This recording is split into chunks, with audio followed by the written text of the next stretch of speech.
parti. Donc bonjour messieurs, je me présente, je suis le candidat numéro 3. Je me présente devant vous ce jour concernant l'expertise épreuve E6 du diplôme d'expert automobile.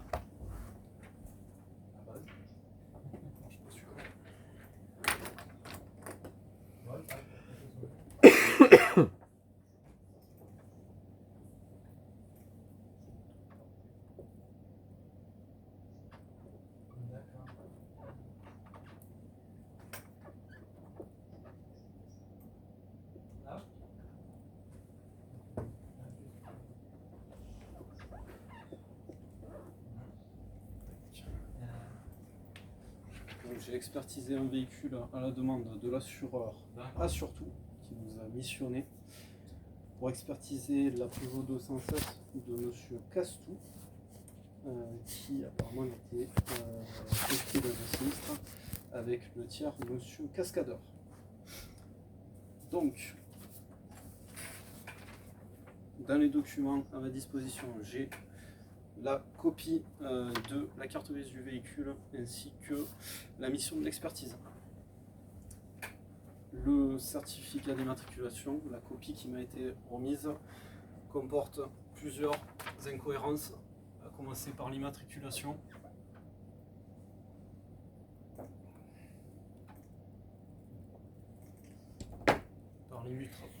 Par l'immatriculation DA 918PO. Or, un O ne peut être employé dans une immatriculation car on pourrait le confondre avec un 0. La deuxième incohérence, c'est la première date d'immatriculation, la mise en circulation, qui est antérieure à la date de production des premières Peugeot 207. Donc le 27 juin 2004. Or, les Peugeot 207 ont été produites pour les premières en 2006. Donc, ça fait une incohérence de plus.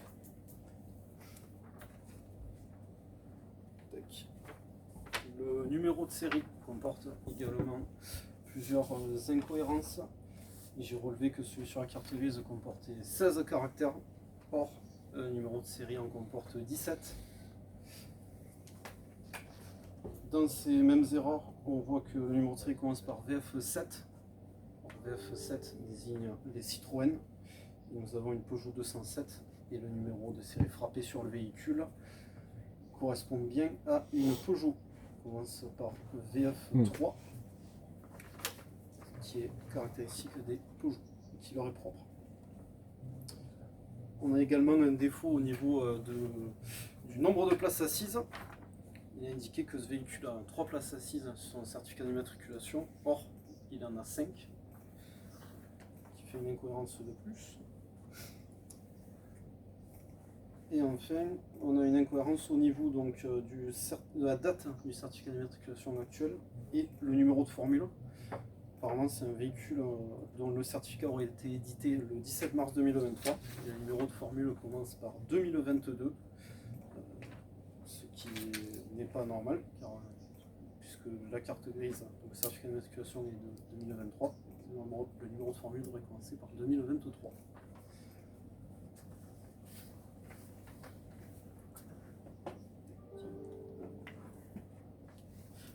Ensuite, au niveau de l'identification du véhicule, donc les pneumatiques, la montée est conforme. Ce sont 4 pneumatiques 195-55 R16 qui ont pour certains des défauts. Donc le pneu avant droit notamment présente une usure extérieure prononcée. J'ai donc retenu une usure de 100% puisqu'on n'a plus de dessin sur la partie extérieure du pneumatique de sculpture.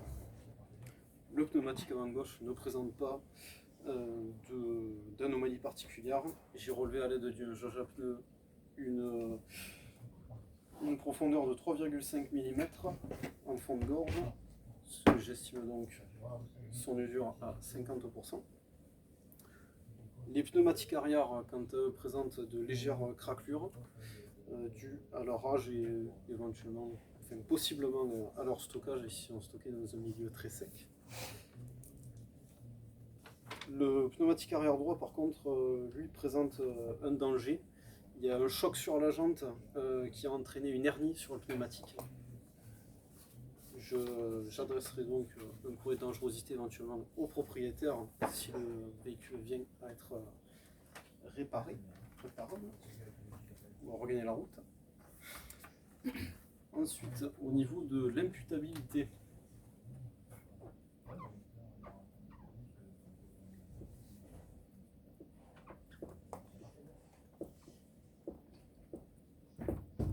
il reste 4 minutes 30. oui, nous avons été missionnés pour un choc contre un scooter. Donc, il y a un choc dans le point de choc serait à l'avant droit pour comme élément endommagé déclaré le pare-choc, le capot et l'aile. Or, il ne s'agit pas d'un choc avec un scooter et le véritable sens de choc est à l'opposé. C'est un choc avec un autre véhicule. Non.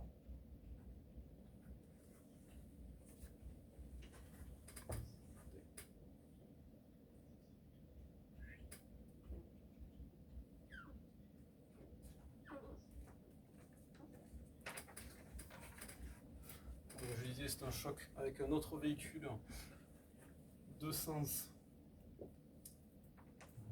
avant vers l'arrière.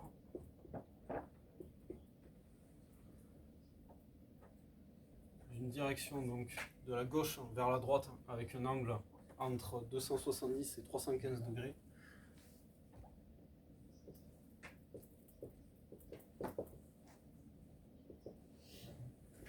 Et d'intensité forte. Il reste moins de 3 minutes. Oui. Au niveau donc, des éléments endommagés, j'ai relevé donc le masque avant complet, la face avant complète, les échangeurs, les deux ailes, un déport du bloc avant assez important avec un pli saillant donc au niveau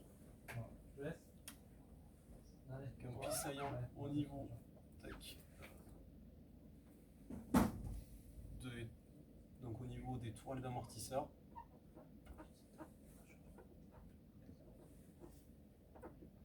Des deux côtés.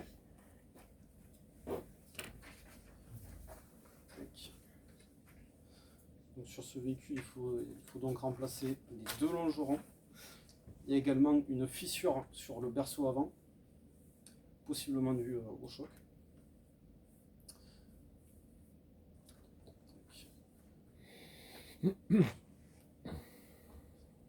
Donc un contrôle du soubassement est impératif dans notre cas, afin de contrôler donc l'intégrité de la structure et raligner bien les longerons dans notre logique de réparation.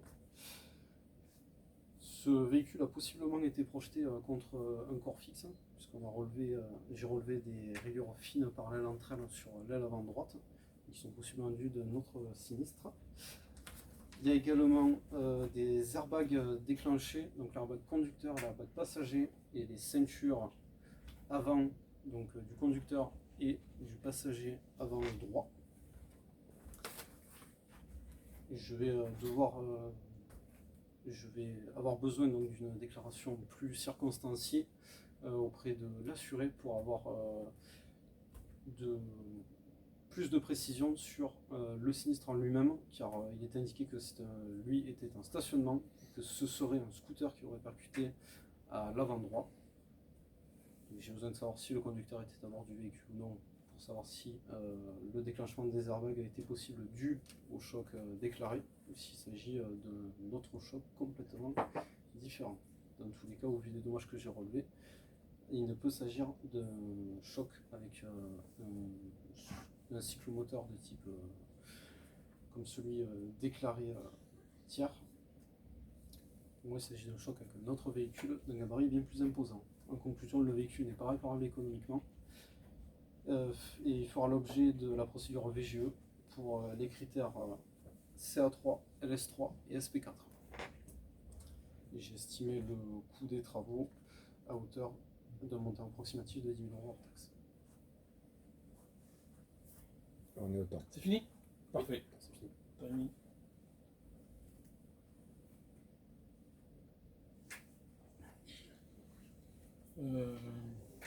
C'est quoi comme véhicule que vous expertisez? C'est une Peugeot 207, Ok, motorisation. 1,4 litre HDI. Et il y a une incohérence sur le certificat d'immatriculation qui indique que c'est un véhicule essence. Vous avez dit VF7 Citroën. Oui. Vous en connaissez d'autres ou... Renault, c'est quoi? Le Renault, c'est VF1. Volkswagen, Seat. Par contre, Volkswagen et Seat n'étant pas des constructeurs français, leur numéro de série ne commence pas par VF. Il commencerait par quoi? Il commencerait par d'autres caractères. Oui. On On est bon. Je n'ai pas plus de précision. D'accord, bah, vous connaissez que les françaises. Série, globalement, Si je vous dis WVW, WVW, ça s'apparente généralement au véhicule allemand, effectivement, au groupe Volkswagen. Donc les dernières Peugeot, c'est pas VF. Hein. Alors, Oui, c'est pas VF. les Peugeot, on peut retrouver VF ou VR si c'est un véhicule qui a été fabriqué dans une usine de production étrangère, effectivement. Ouais, il y a des anomalies sur ces documents. Du coup, Oui. moi je suis assuré, le propriétaire de ce véhicule-là. Oui. Je fais quoi? Enfin, vous faites quoi vis-à-vis de moi et Alors, moi je fais quoi? je vais vous informer de l'ensemble des incohérences que j'ai relevées et je vais vous demander de vous rapprocher donc, de la préfecture pour savoir si, La en fait, préfecture de l'ANTS, pour vérifier s'il n'y a pas eu une incohérence au moment de la création du certificat d'immatriculation. Oui. Donc je vais vous informer de cela sans délai par un courrier. Ok, mais moi j'appelle la NTS et je leur dis bon bah il y a des problèmes. L'expert m'a dit qu'il y avait des soucis, je fais quoi? Qu'est-ce qui pourrait m'aider pour que je sois en conformité au niveau du document, ou est-ce que c'est peut-être effectivement une erreur de saisie? Qu'est-ce qui pourrait m'aider? Je prends l'exemple du numéro de série, là il y a, Oui. il y a une erreur, il y a une anomalie, il y a tout un tas de choses. Alors le numéro de série, moi je vous recommanderais d'amener donc le véhicule chez le constructeur, ou du moins de lui indiquer le numéro de série frappé sur le véhicule. Et en parallèle de confirmer qu'il y a bien deux numéros de série distincts, que celui-ci appartiendra à une Citroën, même si celui-là est incohérent dans sa forme puisqu'il lui manque un caractère, celui qui est sur la carte grise. Donc oui, je vous invite à vous rapprocher du constructeur. Avec ce document? Avec la carte grise et puis des photos de votre véhicule, puisqu'il n'est pas aujourd'hui, on ne peut pas le transporter par la route. Est-ce que vous pouvez nous dire sur la carte grise de combien est le poids vide du véhicule?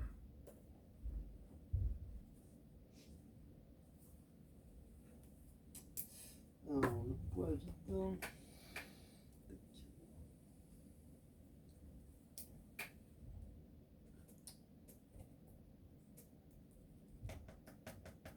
Je dirais une tonne 290. Ok. Vous avez parlé des pneus. Est-ce que vous pouvez me détailler le calcul qui a permis de dire qu'au final, le pneu avant, il y avait 3,5 mm de gomme restante et que du coup, Oui. ça fait un calcul à 50%. Détaillez-moi le calcul qui fait qu'on arrive à 50%. Un pneumatique. Donc 3,5 mm, c'est ce que j'ai relevé avec ma jauge de profondeur. Et un pneumatique, comme il est inscrit dans le livre blanc Michelin, c'est 8 mm fond de gorge sans tenir compte du témoin, auquel on doit Alors, déduire. fond de gorge sans tenir compte du témoin. Ok. Alors un fond, oui. fond de gorge, mais pas. Ok, fond de Ouais, gorge. voilà, fond de gorge, sans, Oui, ok. Sans le témoin. sur le Fond de témoin. gorge. Ok. Voilà, fond de gorge. Très bien. D'accord, très Donc, bien. et le témoin donc le témoin d'usure, c'est 1,6 mm de hauteur. Très bien. Donc il faut le déduire.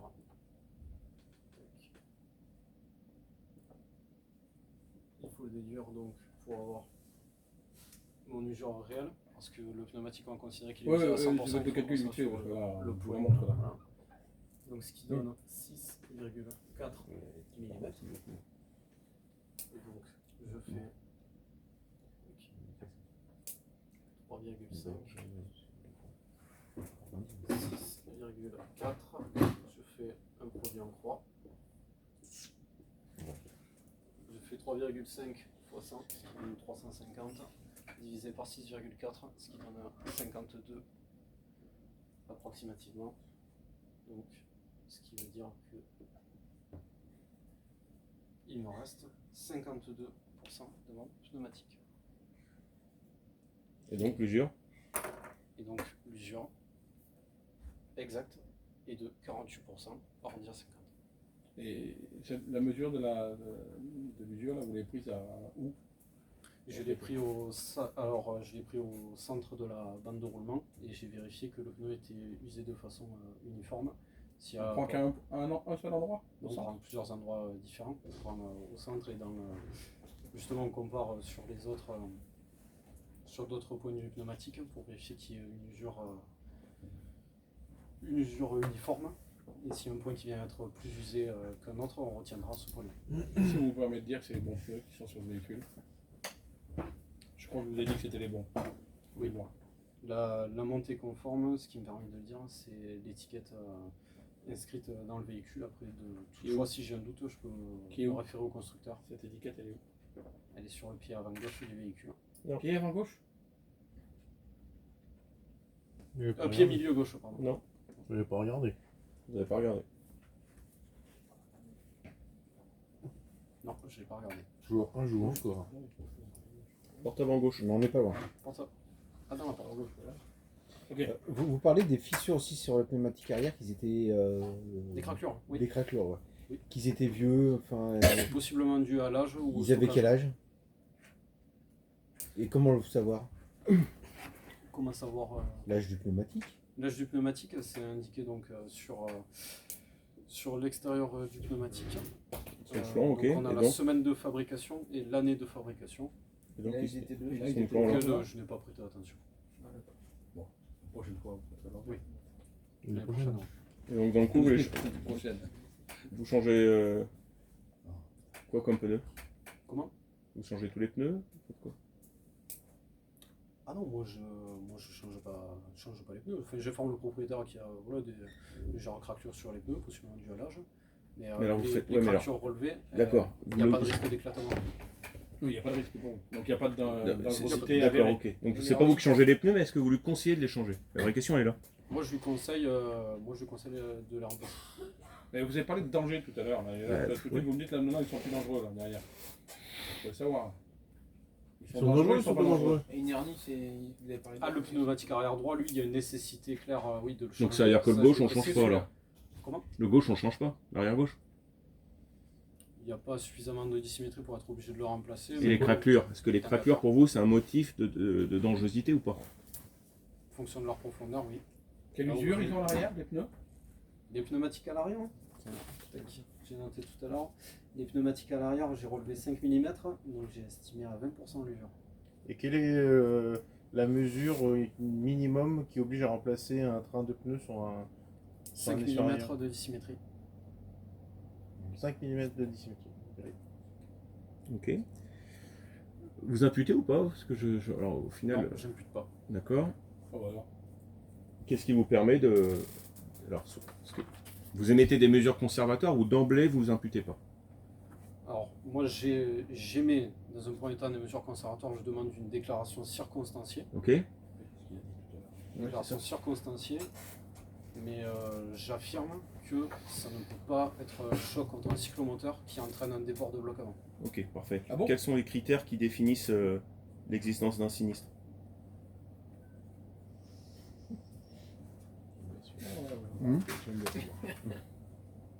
La matérialité des faits, il faut qu'il y ait Question simple, réponse simple.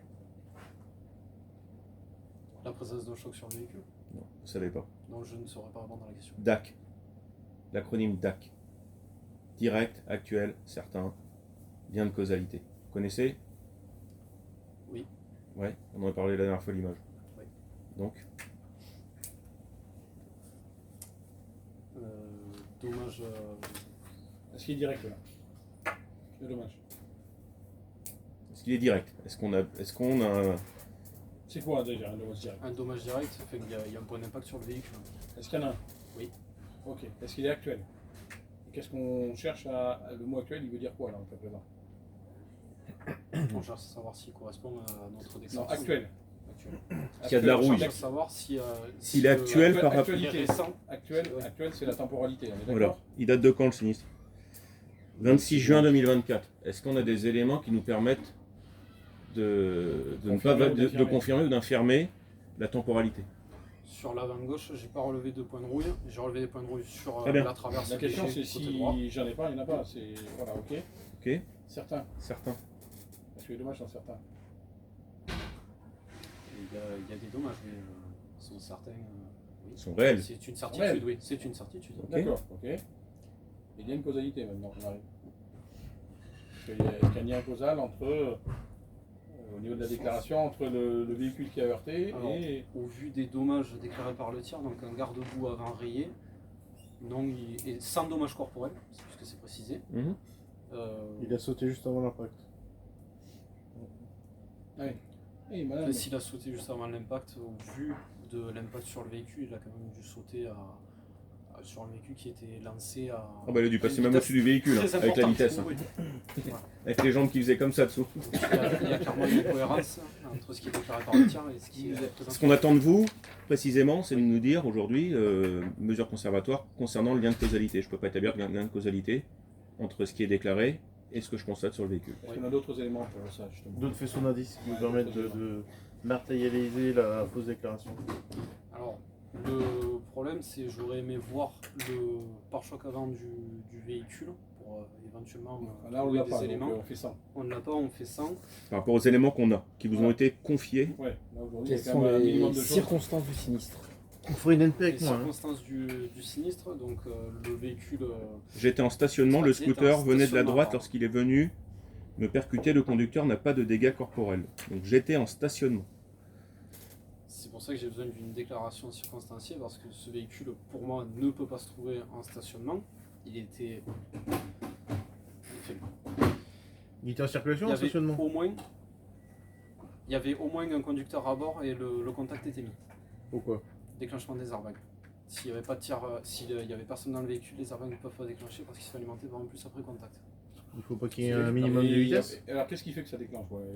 Quels sont les critères qui permettent de. Il y a un capteur de décélération, il faut marquer une D'accord, et quand décélération on est à portable. l'arrêt, il y a la décélération, elle est quoi? Non, il y a les nuls.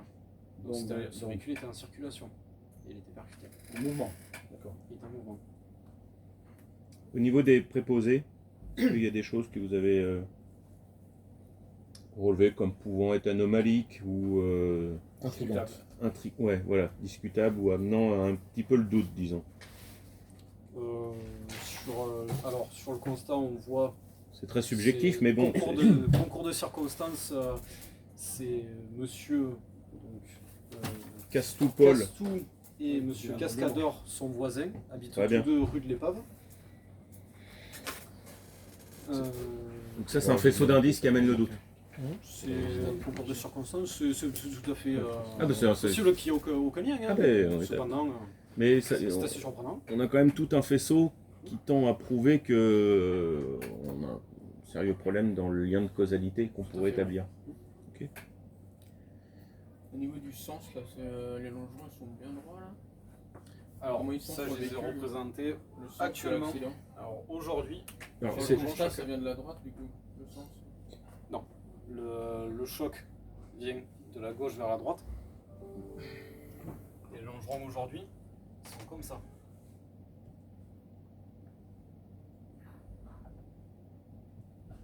Bon, on est un peu plus vite. Hein, Ouais, parce que c'est sinon, un on peu, est à l'heure. Fin trait.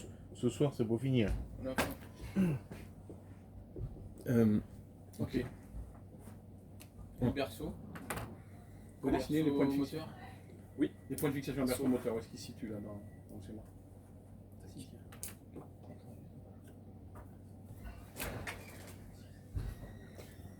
C'est vrai, ça serait bien de parler aussi des temps opérationnels. C'est ça, je peux me faire rouge. J'ai une idée. Après ça, c'est- Tac. après ça, c'est les temps. Donc les points de berceau, alors dessiner le point de fixation des amortisseurs sur les tourelles. Une berceau est fixée. Après, alors ça, non ça c'est les 4 points de berceau, pardon, les points des tourelles bien sûr. Oui. Non mais tourelles, on peut le faire en même temps que je parle. Hein. Ok. Hmm. Ensuite, dessiner juste le point des fixations des rotules inférieures, les points de les rotules inférieures. Oui. Les rotules inférieures, hein. D'accord, ok.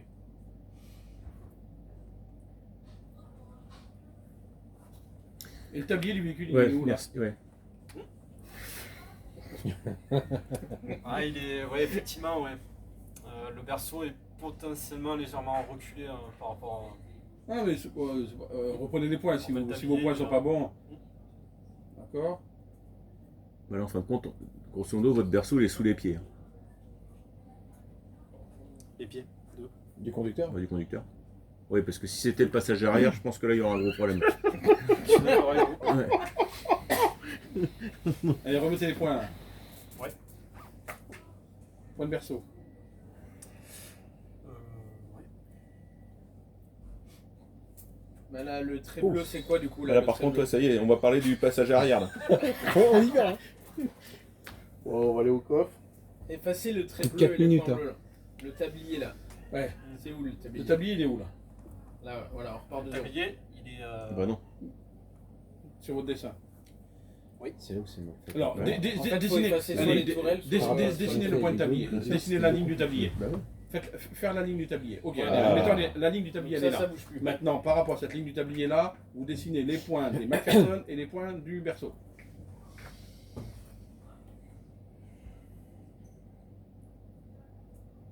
Bon, c'est pas très compliqué comme ça. Les tourelles d'amortisseur, de toute façon, sont Elles là. n'ont pas bougé. Bah, elles ont pas Ouais. bougé. Elles Donc ont- là, voilà. Les points de fixation de Ok. amortisseurs sont là. Ok. Ouais, vas-y, c'est bien. Vas-y. Fais une croix, fais. Voilà. T'embête pas. Tac. Donc, C'est le berceau ça? ok. Ça, c'est les 4 points de fixation de berceau, on est d'accord? Oui, On est après, d'accord? il est- Oui ou non? Ton berceau il est derrière le tablier là. Hein. Comment les amortisseurs peuvent traverser le tablier? Ah. Non, il est légèrement. Tac. Ouh.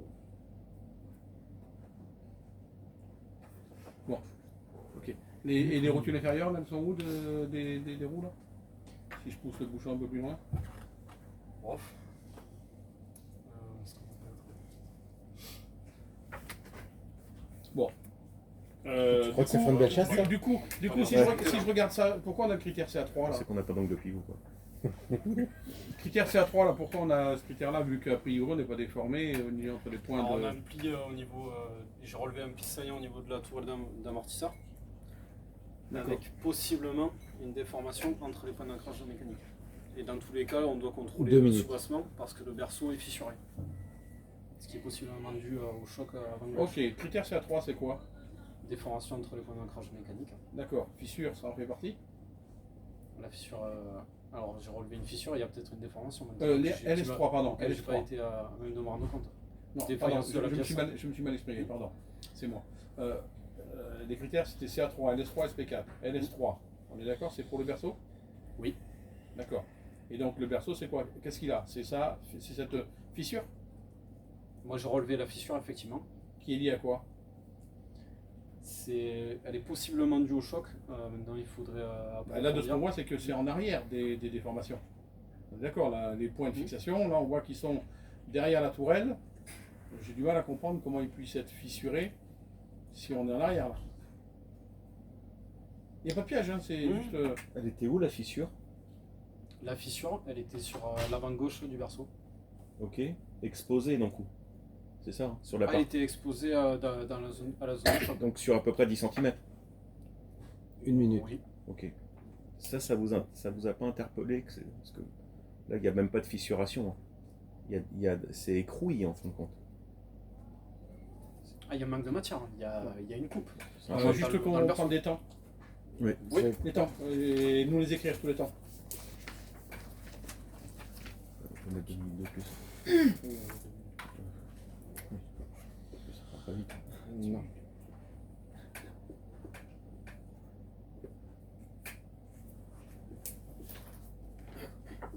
On aurait pu parler aussi d'étendue des dommages parce qu'on ne sait pas où commence le dommage ni où surtout il s'arrête. On n'a pas parlé des affleurements, éventuellement des chevauchements d'une aile sur une porte. Oui, comme il y a, oui, à côté de moi, Oui, effectivement. Ouais. Ça c'était à vous de nous le dire. Oui. Ok, c'est bon, je vais continuer. Il n'aura pas son peinture, je suis obligé. C'est un visionnaire. Là. Condition chère. Là aussi, oui, il y a du mal. Putain, mais l'image. Donc, Alors. T1 Venter donc, dépose de tous les amovibles, le masque avant, dépose de la mécanique pour contrôle des points d'ancrage, dépose de la planche de bord, tout ce qui est Ok. donc au niveau des airbags, ceinture. En T2, il y a quoi? En T2, donc on a le La ventilation de ces 16 heures. Comment? Oui. T2, donc j'ai compté le remplacement des deux longerons sans le vérinage, qui lui est compté dans T3. Donc, où est-ce que vous changez les longerons Comment sans les mesurer? Non, avant de remplacer les longerons, on va faire le contrôle de mesure sous bassement. Oui. Vous vérinez pour On vérine pour libérer les contraintes. tendre après au maximum vers les points d'ancrage, les valeurs attendues. Oui. Ok, constructeur. Mais donc après, vos longerons, vous rebasculez en T2. Donc vous la descendez du marbre, vous changez les longerons au sol. Alors, du coup, peut-être pour imaginer ça, détaillez votre T3. Oui.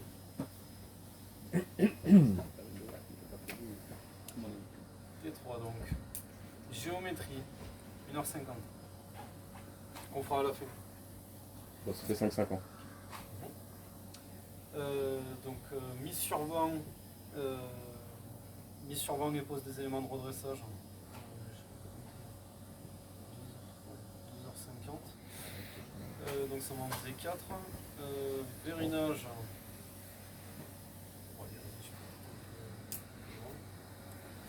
Normalement, c'est marqué sur votre PV. Ouais. Oui. Vous prenez votre PV. Hein. Bah si c'est marqué. Non, c'est pas marqué. Ah. Tac. Et puis vérinage, je vais compter 2 heures. Tac. Puis effacement des défauts 0,50. Donc 1h50, on a dit vérinage, 2h50 mise sur banc, c'est ça? 6h50 plutôt. Géométrie, 2 heures vérinage. Ça, ça fait 3, 4, 5, Il n'y a pas 6. 7 heures là. Là, ça fait 6, 5 Non, ans. ça fait 6,50, ouais, 6,50. Ouais, Ok. mais ça, Il arrondit très là. rapide. Juste pour être précis, donc une 50, on a dit vérinage. Géométrie. Géo, pardon. Géo. 2,5, c'est quoi? C'est mise sur banc, Ok. pose des éléments de redressage. Oui, si c'est un MZ, c'est. Si éventuellement, quand on 2 va après. à vérifier, Les deux, c'est quoi? 2 heures de vérinage, Et les 0,50, c'est les codages. 0,50 d'effacement de défaut. Lecture défaut. Donc les longerons, c'est bien ce que je disais. Vous descendez la voiture du marbre, vous changez vos longerons au sol, Et après, on mesure. et après, et pour la mesure, vous la remettez sur le marbre. Mais non, T'as- il n'y a tant eu qu'une que pause. Tant que le véhicule est sur le marbre, c'est Non mais là, je fais de normalement l'humour. calculé en T3. Est-ce que le remplacement des longerons, ça relève de la haute technicité ou pas? Oui. Alors, pourquoi vous me mettez en T2? C'est du T3. Merci. Alors, Ok. Ah, donc 16 heures de T3. Mais les doubles d'ailes, vous faites quoi dessus? Rien. les doubles ondales, après, oui, effectivement, on a. Vite fait. Parce que là, ça la fait réparation. 16 plus 7 de T3, c'est bien ça? Ça fait 23 heures. Ouais. 23 heures de T3. Il y a 2 autres portes arrière qui traînent, on pourra en rajouter. Parce que là, tu vas l'agrandir, non? Avec 23 heures Il de n'y a que du T3. T3. Ah, Ah, c'est mais T3. tant que c'est pas sorti du marbre, Non, mais Ah bah ouais. Faut y aller. Hein. Donc les Oh non. façades. Et la peinture, moi, les faces avant je l'ai rentré avec le marbre. Oh bah c'est le T3. Hein. Du coup, Les- comme ça, nickel. Bah t'as TP3. Les taux de feu. TP3. comment Les taux de feu. Oui. Ils sont à changer ou pas? Alors, au vu du départ du bloc avant, on a effectivement Oui. donc les taux de feu voilà, côté Oui. droit. Donc, et puis, parce côté que c'est gauche, sur ils sont le marbre, pieds. elles Ça, par passent contre, en c'est T3. Non, ça reste du T2, ça. C'est que je les avais pas chiffrés. Ah, donc il y a peut-être une partie T1, une partie T2, une partie T3.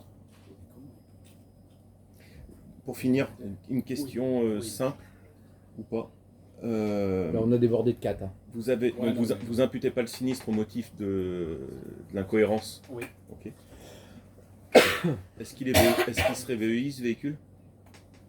Ce véhicule serait économiquement irréparable. Oui. Est-ce qu'il serait VEI? Selon la procédure VE. Est-ce que vous faites le distinguo entre VEI et économiquement non réparable? C'est quoi la différence? Un véhicule économiquement irréparable. Nous, dans notre cas, c'est un véhicule économiquement irréparable. Il est Ah bon éligible à la procédure VEI. Ah bon? C'est quoi les critères? Irréparable. C'est On quoi? arrête après mais. VEI, c'est quoi? Ouais, c'est quoi les critères de VEI? C'est beau. Moche. Vous imputez ou pas de sinistre? Le VUI, c'est quoi?